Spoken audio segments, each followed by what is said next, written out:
नमस्कार दोस्तों, मेरा नाम है विमल सिंह। बालाजी श्रेय अड्डा में आपका स्वागत है। जूनियर सुपर टेट के साइंस के सिलेबस के अकॉर्डिंग हम आपको जो भी टॉपिक दे रखे हैं उन्हीं पर आधारित प्रश्न आपको करा रहे हैं। तो ये सभी चैप्टर हम आपको करा चुके हैं। हम पहुंच चुके हैं हमारे उष्मा और ताप जो है इस पर, और इसके अंतर्गत टोटल आपके वही लगभग 37-38 प्रश्न है, जिसको हम दो पार्ट में देखेंगे। पहले पार्ट में हम 20 प्रश्न जो है वो देखेंगे। इससे पहले हमने जो वीडियो देखा था अम्ल क्षार और लवण पर आधारित देखा था। पिछला वीडियो यदि आपने नहीं देखा है, साइड में आई बटन में पिछला वाला वीडियो आपको मिल जाएगा। तो उष्मा और ताप जो है इस पर आधारित पहला पार्ट 20 प्रश्न, चलिए शुरू करते हैं। लास्ट में एक प्रश्न हम आपसे भी पूछेंगे। पहला प्रश्न है कि निम्नलिखित में से कौन सी विधि है जिसके द्वारा उष्मा के संचरण के लिए माध्यम की आवश्यकता नहीं होती है? चालन, विकिरण, संवहन या फिर इनमें से कोई नहीं। चार ऑप्शन है, बताइए इनमें से कौन सा सही होगा। कौन सी विधि के द्वारा उष्मा के संचरण के लिए माध्यम की आवश्यकता नहीं होती है? आंसर की बात करते हैं, ऑप्शन एबीसीडी में से कौन सा सही होगा। तो आपका विकिरण जो है यानी कि बी वाला ऑप्शन यहाँ पर सही हो जाएगा। और विकिरण कहते किसे हैं? तो किसी पदार्थ को उष्मा तरंगों के संचार के द्वारा सीधे गर्म गर्म होने को हम विकिरण कहते हैं। जैसे सूर्य से प्राप्त होने वाली जो किरणें होती हैं, और उन्हीं से ही जो सूर्य से प्राप्त होने वाली किरणें होती हैं उनसे पृथ्वी और जो हमारा वायुमंडल होता है वो गर्म होता है। तो वो एक एग्जाम्पल के तौर पर आप कह सकते हैं। वैसे सूर्य से आने वाली जो किरणें होती है वो लघु तरंगों वाली होती हैं, जो कि वायुमंडल को बहुत ज्यादा अधिक गर्म किए बिना उसे पार करके पृथ्वी तक आसानी से पहुंच जाती हैं। तो आपका यहाँ पर बी विकिरण सही हो जाएगा, जिसको चलने के लिए किसी माध्यम की आवश्यकता नहीं होती है। दूसरा प्रश्न है कि बादल रहित रातों वाले आकाश की अपेक्षा अगर बात की जाए बादल छाए रहने वाली रातें अधिक गर्म होती हैं, इसका क्या रीजन होता है? क्योंकि बादल जो है वो आपका कुचालक की भांति होते हैं, सुचालक होते हैं, चांद के प्रकाश को रोकते हैं या फिर नर्म होते हैं। बताइए इनमें से कौन सा जो है आपका सही होगा। बादल रहित जो रात है वो वाले आकाश की अपेक्षा बादल छाए रहने वाली रातें अधिक गर्म होती हैं, क्योंकि आंसर की बात करते हैं तो आपका कुचालक की भांति बादल जो है वो कार्य जो है वो करते हैं। तो ये रीजन आपका होता है। बाकी कुचालक कुचालक काफी बार मैंने आपको बताया है। कुचालक विद्युत प्रवाह ना हो, सुचालक में जो है वो हो जाए। और बाकी ये तो नॉर्मल सी डेफिनेशन बता रहे हैं, और भी आधार पर होती है। जैसे इलेक्ट्रॉनिक विन्यास के आधार पर कुचालक की डेफिनेशन अलग होती है। इलेक्ट्रॉन जो आपस में बंधे होते हैं उसके अकॉर्डिंग अलग होती है। एग्जाम्पल आपको पता होना चाहिए, जैसे प्लास्टिक हो गया, रबर हो गया, लकड़ी हो गया, ये सब कुचालक जो है वो एग्जाम्पल होते हैं। तीसरा प्रश्न कह रहा है कि खाना पकाने के लिए बर्तन के लिए सर्वोत्तम पदार्थ वह होगा जिसके लिए विशिष्ट ऊष्मा तथा ऊष्मा चालकता के मान क्रमशः इनमें से कौन कौन से होंगे। तो किसके किसके पूछे गए हैं? विशिष्ट ऊष्मा और ऊष्मा चालकता। तो निम्न और उच्च होंगे, निम्न निम्न होंगे, उच्च निम्न होंगे या उच्च उच्च होंगे। इस टाइप से चार ऑप्शन है, बताइए कौन सा सही होगा। खाना पकाने के बर्तन के लिए सर्वोत्तम पदार्थ वह होगा जिसके लिए विशिष्ट ऊष्मा की बात करते हैं, कौन सा आंसर सही होगा। तो विशिष्ट ऊष्मा का मान जो है वो निम्न होना चाहिए, और निम्न वाला ए वाला ऑप्शन में, बी में भी है। पर अगर ऊष्मा चालकता की बात करें तो वो आपकी उच्च होनी चाहिए, तो ए वाला ही आपका बिल्कुल सही हो जाएगा। अगला देखते हैं आपका चौथा प्रश्न। वह काल्पनिक मान या ताप जिस पर गैसों का आयतन शून्य हो जाए उसका मान जो है वो कितना होगा? बताइए। 273 degree Celsius, -273 degree Celsius, 273 kelvin या -273 केल्विन। वह काल्पनिक ताप जिस पर गैसों का आयतन शून्य हो जाए वो मान जो है वो कौन सा जो है वो होगा? आंसर की बात करते हैं ऑप्शन एबीसीडी में से, तो -273 डिग्री सेल्सियस आपका जो है वो सही हो जाएगा। ये जो है वो आपका काल्पनिक ताप हो जाएगा। पांचवा प्रश्न, निम्नलिखित में से उष्मा के जो कुचालक है उनका समूह चुनिए। अभी ऊपर वाला एक प्रश्न आया था, वहां पर मैंने आपको एग्जाम्पल बताए थे। तो बताइए इन चार ऑप्शन में से कौन सा जो है वो सही होगा। उष्मा के कुचालक जो है उनका समूह जो है आपसे पूछा गया है। आंसर की बात करते हैं ऑप्शन एबीसीडी में से कौन सा जो है आपका सही होगा। तो आप कहेंगे कि यहाँ पर देखिए तो जल ऑप्शन होने के कारण आंसर नहीं होगा। यहाँ पर देखिए जब डायरेक्ट आंसर की बात कर लेते हैं तो वायु, लकड़ी, प्लास्टिक, ये तीनों ही आपके उष्मा के कुचालक हैं। इसको कुछ इस टाइप से समझिए, जैसे कि एक लकड़ी का टुकड़ा है, अगर आप इस तरफ से इसे गर्म करते हैं तो क्या ये इस तरफ भी गर्म हो जाएगा? नहीं होगा। तो उष्मा जो है इसमें प्रवाहित नहीं होती है, कुचालक होते हैं। सेम चीज प्लास्टिक में भी। इसीलिए आप देखते हैं जैसे कि बर्तन होते हैं उनके जो हत्थे होते हैं वो भी बहुत से लकड़ी के होते हैं, तो वो एक एग्जाम्पल से आप समझ सकते हैं। क्योंकि जब बर्तन गर्म होता है ना तो वो पूरा गर्म हो जाता है, हत्ता भी गर्म हो जाएगा तो आप उसे पकड़ेंगे कैसे। तो वायु, लकड़ी, प्लास्टिक ये सभी ऊष्मा के कुचालक हैं। छठा नंबर प्रश्न है, रेखीय प्रसार गुणांक, क्षेत्रीय प्रसार गुणांक और आयतन प्रसार गुणांक में संबंध जो है वो क्या होता है। सबसे पहले आप इस चीज को समझिए, ये तीनों चीजें हैं क्या, और इसमें तीनों में ही एक वर्ड यूज किया गया है, प्रसार। तो ऊष्मीय संबंधी प्रसार होते हैं सारे। तो ऊष्मीय प्रसार होता क्या है, कोई भी द्रव है अगर उसको ऊष्मा दी जाती है तो द्रव क्या होता है, ऊष्मा पाकर प्रसारित होने लगता है, फैलने लगता है, थोड़ा और जब गर्म करते हैं तो वाष्प बन जाता है। तो इस घटना को हम ऊष्मीय प्रसार कहते हैं।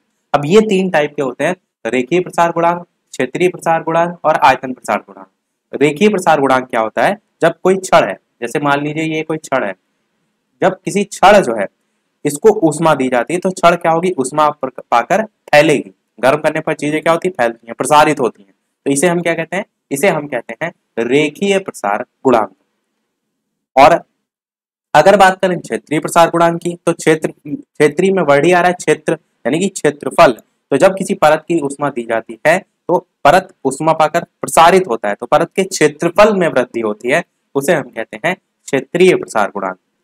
इसी प्रकार अगर बात करें तीसरे की, जो कि आपका आयतन प्रसार गुणांक है, तो इससे भी आप क्लियर समझ गए होंगे। जहां पर आयतन हो, यानी जब किसी परत की को ऊष्मा दी जाती है तो परत ऊष्मा पाकर प्रसारित होता है, अर्थात परत के आयतन में होने वाली जो वृद्धि होती है वो आयतन प्रसार गुणांक कहलाता है। अब इन तीनों का यहाँ पर रेशियो जो है वो पूछा गया है। तो इन चारों ऑप्शन में से कौन सा सही होगा, पहला ही ऑप्शन 1:2:3 वाला जो है वो सही हो जाएगा। अगला देखते हैं आपका प्रश्न नंबर जो है वो 7।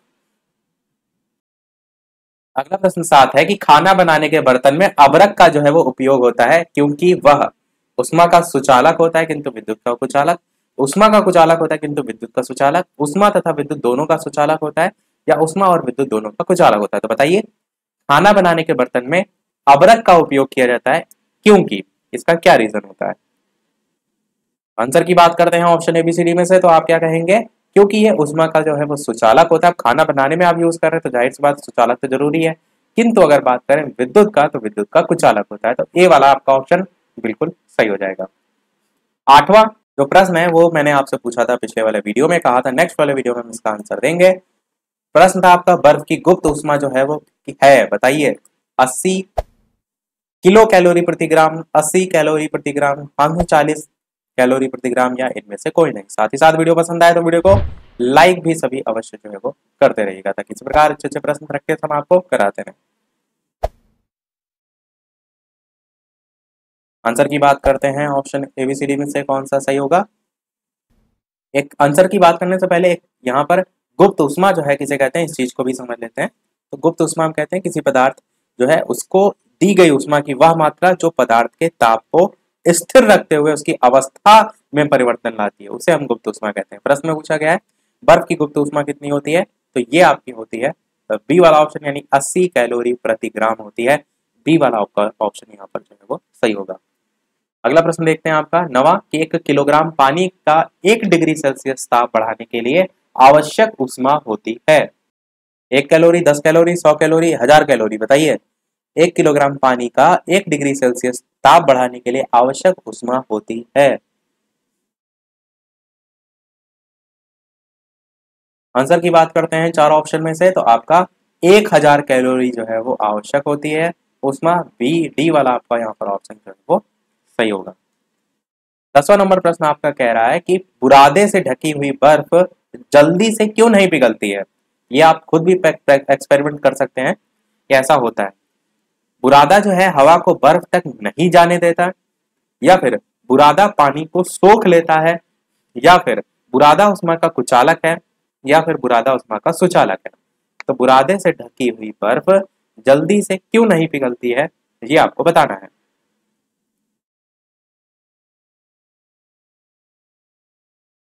बात कर लेते हैं आंसर की ऑप्शन एबीसीडी में से, तो आप क्या कहेंगे। तो देखिए आंसर की बात करते हैं, तो आप क्या कहेंगे कि बुरादे से ढकी हुई जो बर्फ होती है ये जल्दी से इसलिए नहीं पिघलती है क्योंकि जो बुरादा होता है उसकी जो परत होती है उनके मध्य हवा भरी होती है, जो कि उष्मा का कुचालक होती है। जैसे महीन महीन कण होते हैं ना बुरादे के, इनके मध्य हवा भरी होती है जो कि उष्मा का कुचालक होती है, जिससे बाहर की जो उष्मा होती है वो बर्फ तक या बर्फ के अंदर आप कह सकते हैं नहीं जा पाती है। इसी के कारण बाहर का जो तापमान है वो प्रभावित नहीं करता या बर्फ का तापमान बाहर की अपेक्षा नियत बना रहता है। तो आंसर क्या होगा इन चारों ऑप्शन में कि बुरादा उष्मा का कुचालक होता है। तो ये सी वाला आपका ऑप्शन सही हो जाएगा। अगला देखते हैं कि किसी वस्तु में उष्मा चालन की दर डैश पर निर्भर नहीं करती। सामग्री की सघनता, सामग्री के आयाम, घर्षण, इलेक्ट्रॉनिक विन्यास। बताइए कौन सा सही होगा। आंसर की बात करते हैं ऑप्शन एबीसीडी में, तो आपका घर्षण जो है वो बिल्कुल सही हो जाएगा। किसी वस्तु में उष्मा चालन की दर जो घर्षण है उस पर जो है वो निर्भर नहीं करती है। अगला प्रश्न देखते हैं आपका 12 नंबर। ऊनी कपड़े शरीर को जाड़े में गर्म रखते हैं क्योंकि ऊन उष्मा का कुचालक है, ऊन उष्मा का सुचालक है, ऊन शरीर के तापमान को बढ़ाता है या ऊन शरीर के तापमान को घटाता है। बताइए ऊन कपड़े जो ऊनी कपड़े होते हैं वो शरीर को जाड़े में गर्म रखते हैं, इसका क्या रीजन होता है।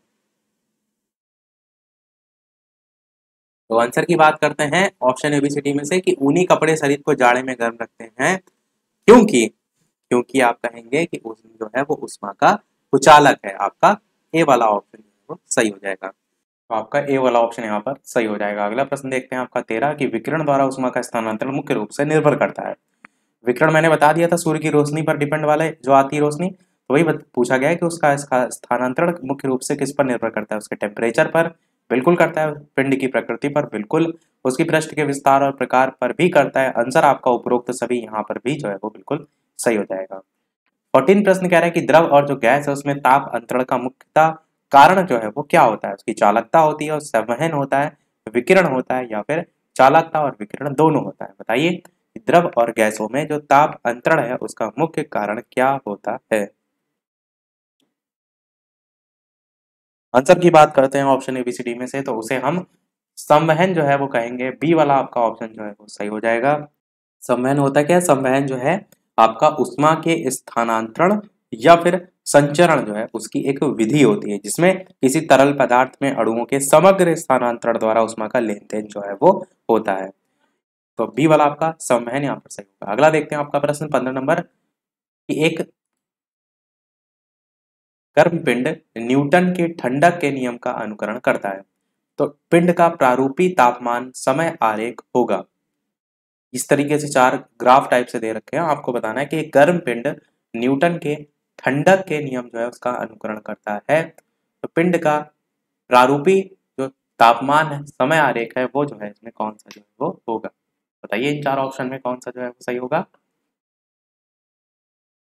आंसर की बात करते हैं तो आपका डी वाला ये जो है वो बिल्कुल सही हो जाएगा। ये टेम्परेचर वाला जो पूछा गया है, पिंड का प्रारूपी तापमान समय आरेख हो जाएगा। अगला प्रश्न 16 कह रहा है कि वह तापमान क्या कहलाता है जब एक ठोस वस्तु वायुमंडलीय दबाव पर पिघलकर द्रव बन जाती है। गलनांक, गुप्त ऊष्मा, क्वथनांक बिंदु या संलयन की अव्यक्त उष्णता। बताइए वो तापमान क्या कहलाता है जब एक ठोस वस्तु वायुमंडलीय दबाव पर पिघलकर द्रव जो है वो बन जाती है।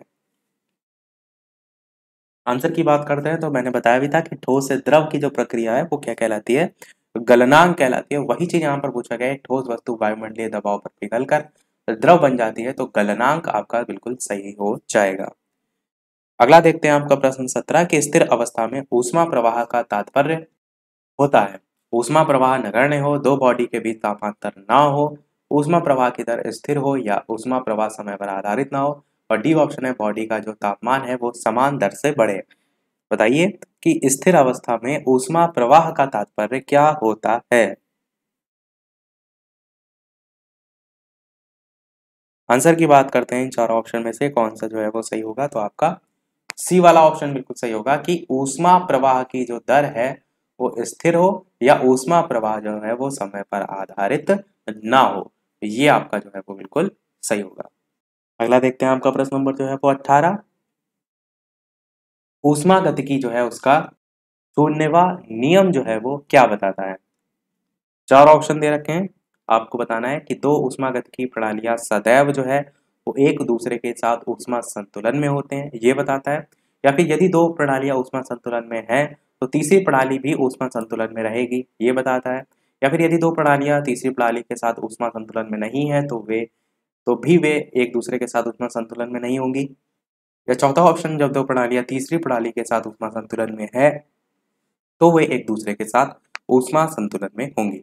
पूछा गया है कि ऊष्मागतिकी का शून्यवां नियम जो है वो क्या बताता है। आंसर की बात करते हैं तो डी वाला ऑप्शन आपका बिल्कुल सही हो जाएगा कि जब दो प्रणालियां तीसरी प्रणाली के साथ ऊष्मा संतुलन में है तो वे एक दूसरे के साथ ऊष्मा संतुलन में जो है वो होती हैं। टोटल 20 तक प्रश्न ही हम देखेंगे। 21 नंबर प्रश्न यानी कि एक उसके बाद एक प्रश्न हम आपसे पूछेंगे। तो ये सेकंड लास्ट प्रश्न है 19 नंबर कि एक ऊष्मा गतिक प्रणाली जो है उसमें ऊष्मा संतुलन तब प्राप्त किया जाता है जब दो पिंड डैश जो है वो पहुंचते हैं। तो बताइए कौन सा सही होगा। समान ऊष्मा ऊर्जा तक, समान एंट्रोपी तक, समान तापमान तक, या फिर समान जो है वो आणविक ऊर्जा तक। बताइए इनमें से कौन सा सही होगा। आंसर की बात करते हैं ऑप्शन एबीसीडी में से कौन सा सही होगा। तो आपका सी वाला ऑप्शन समान तापमान तक जो है वो सही हो जाएगा कि जब दो पिंड समान तापमान तक जो है वो पहुंचते हैं एक ऊष्मागतिक प्रणाली में ऊष्मा संतुलन जो है तभी जो है वो प्राप्त किया जाता है। देखते हैं हमारा अगला और इस वीडियो का लास्ट प्रश्न, और इसके बाद एक प्रश्न हम आपसे पूछेंगे। वीडियो अभी तक आपने लाइक ना किया हो सभी लोग वीडियो को लाइक कर दीजिएगा। चैनल पर नए हो सब्सक्राइब करके भी और जुड़ जाइएगा। टेलीग्राम चैनल से ना जुड़े हो तो लिंक आपको डिस्क्रिप्शन में मिल जाएगी, सर्च करके भी जुड़ सकते हैं। और साथ ही साथ इंस्टाग्राम से ना जुड़े हो, फेसबुक से ना जुड़े हो तो अलग से अबाउट सेक्शन में आपको लिंक मिल जाएगी, वहां पर भी आप जुड़ सकते हैं। 20 नंबर प्रश्न है कि एक ऊष्मागतिक प्रणाली में वह प्रक्रिया जिसमें आयतन स्थायी रहता है वो जो है वो क्या प्रक्रिया कहलाती है। समदाब, सममितीय, रुद्धोष्म या फिर समदैशिक। बताइए इनमें से कौन सा सही होगा। आंसर की बात कर लेते हैं ऑप्शन एबीसीडी में से। तो आपका सममितीय जो है बी वाला ऑप्शन जो है वो बिल्कुल सही होगा।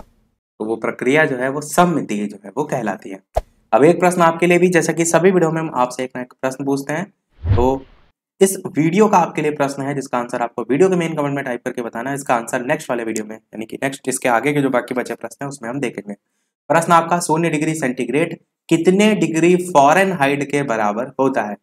100 degree Fahrenheit option A, 30 degree Fahrenheit option B, 34 degree Fahrenheit option C, 32 degree Fahrenheit option D. बताना है आपको 0 डिग्री जो सेंटीग्रेड होता है 0 डिग्री सेल्सियस वो कितने डिग्री फॉरेनहाइट के बराबर जो है वो होता है। तो अपना आंसर वीडियो के मेन कमेंट में टाइप करके जो है वो बताइएगा सभी लोग। तो आज की वीडियो में इतना ही रखते हैं। इससे पहले के यदि आपने चैप्टर वाइज प्रश्न नहीं देखे हो तो अलग से जूनियर सुपर टेट साइंस नाम से प्लेलिस्ट बनी हुई है, उसमें जाकर प्रश्नों की प्रैक्टिस आप कर सकते हैं। तो मिलते हैं चलिए फिर अगले वीडियो में कुछ नए प्रश्नों के साथ। तब तक के लिए नमस्कार। Thank you for watching.